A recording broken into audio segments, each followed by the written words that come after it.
తులసి ప్రతి ఇంట్లో ఉండాలి. తులసి యాంటీబయాటిక్. ఉదయాన్నే లేచి స్నానం చేసి తులసికి ప్రదక్షిణం చేసి ఒక గ్లాసు నీళ్లు పోయకుండా ఏ పని చెయ్యకూడదు, ఏ పని ఫలించదు. తులసి కటాక్షం ఉంటేనే మనకు అన్నీ ఫలిస్తాయి. విష్ణుమూర్తి ఆవిడ పాతివ్రత్యానికి మెచ్చి ఆవిడకి ఇచ్చినటువంటి వరం అది. అందుకే రాముడికి తులసి దళాలంటే చాలా ఇష్టం. విష్ణు ఆలయాల్లో ఎక్కువ తులసి దళాలు వాడతారు.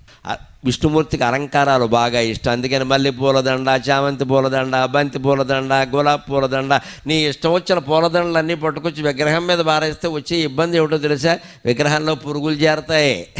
విగ్రహంలో పురుగులు చేరతాయి. పువ్వుల్లో పురుగులు ఉంటాయి కదా, విగ్రహంలో పురుగులు చేరతాయి. ఆ చేరినటువంటి పురుగులు విగ్రహానికి హాని చేస్తే అక్కడే చనిపోతాయి, అక్కడే కుళ్ళిపోతాయి, రకరకాలుగా అవుతాయి. ఆ విగ్రహానికి పట్టిన మురికి మొత్తం పోవాలి అంటే విష్ణుమూర్తి ఆలయాల్లో తులసిమాల తప్పకుండా వెయ్యాలి. అది శాస్త్రీయమైన ఆచారం. హిందూ దేవాలయాల్లో పాటించే ప్రతి ఆచారం శాస్త్రీయం.